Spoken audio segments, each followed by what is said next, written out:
I think उन्हीं की film है, राजपूतों की कहानी है। सर धड़ से अलग हो जाता है लेकिन आखिरी दम तक लड़ते रहते हैं और हम हमेशा देश के लिए करते आए। तो आई थिंक उन्हीं के लिए ये फिल्म बनाई गई, उन अनसंग हीरोज़ के बारे में जिनके बारे में हम कभी पढ़ते नहीं हैं, हमारे किताबों में कभी लिखा नहीं गया है। तो उनके वीरों की कहानी है ये।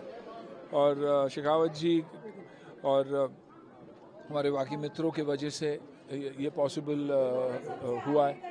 जेडी भाई है, सब लोग हैं, सभी लोग साथ दे रहे हैं। सुरजीत हमेशा पहले आ जाता है कि जब भी कोई देशभक्ति के बारे में फिल्म बनती है तो आई थिंक हमारे राजपूत भाई पहले आ जाते हैं। तो आई थिंक ये हिंदुस्तान की कहानी है, हिंदुस्तान की हर उस नागरिक की कहानी है जो देश के लिए आगे खड़े रहने के लिए तैयार होता है। सर एक अभी हाल ही में एक ऑपरेशन सिंदूर चलाया गया जी, हालांकि बॉलीवुड सर बॉलीवुड ने बहुत कुछ बोला है। आप बार आप लोग जब बॉलीवुड ने नहीं बोला बोलते गलत बोला है। जिनको बोलना है बोले, सबको हम नहीं बोल सकते ना। हम हमारी बात कर सकते हैं, दुनिया की बात नहीं कर सकते। क्या कहना चाहेंगे कि यही है कि देश के हित में सभी खड़े हैं और अपनी अपनी तरफ से वो अपना जो प्यार है और अपनी जो फीलिंग है वो दोहराते हैं, दिखाते हैं दुनिया को।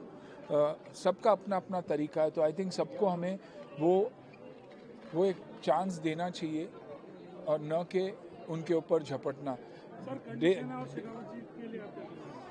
कि हमेशा जब देश की बात आती है, राजपूत की बात आती है, समाज की बात आती है, हिंदुस्तान की बात आती है तो पहले आगे आते हैं।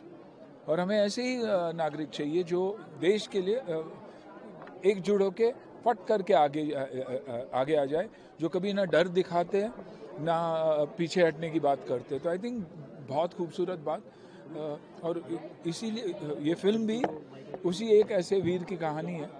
और पहली बार आप देखोगे कि राजपूत, भील, हिंदू सब एक साथ एकजुट होके दुश्मनों से, शैतानों से लड़ने के लिए निकले।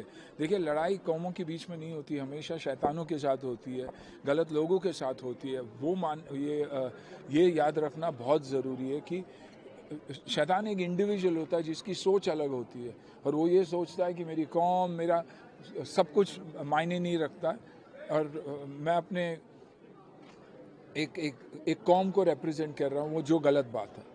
सर इंडिया के अंदर कुछ कंट्रीज को बाइकआउट कर रहे थे, तुर्की वगैरह को। जी आप जी, उसके लिए क्या कहना चाहेंगे, मूवीज वगैरह बनाने? अगर इंडिया ने कहा तो मैं कौन होता हूँ चुप बोलने वाला। मैं तो पहले कहूँगा कि जो हमारे देश के लोग चाहते हैं, जो हमारे प्रधानमंत्री चाहते हैं, जो लीडर्स चाहते हैं, वैसा ही होना चाहिए। हम खुद तो चाहेंगे ही चाहेंगे, लेकिन अगर देश एकजुट होकर ऐसे देश ने बात की तो बहुत फ़र्क पड़ जाता है। और मेरी बात मानिए, मैं अपनी इंडस्ट्री की तो डेफिनेटली बात कर सकता हूँ। हर वो हिंदुस्तानी एक ऐसा हिंदुस्तानी है आज के तारीख में कि जब विदेश भी जाता है तो अपनी देश की बात करता है, अपने कल्चर की बात करता है, अपने खाने की बात करता है, अपने लोगों की बात करता है। ये इस देश की खूबी। और इसीलिए हम एकजुट होकर आज नंबर 2 और नंबर 3 दुनिया के मोस्ट पावरफुल नेशंस की तरफ बढ़ते जा रहे हैं।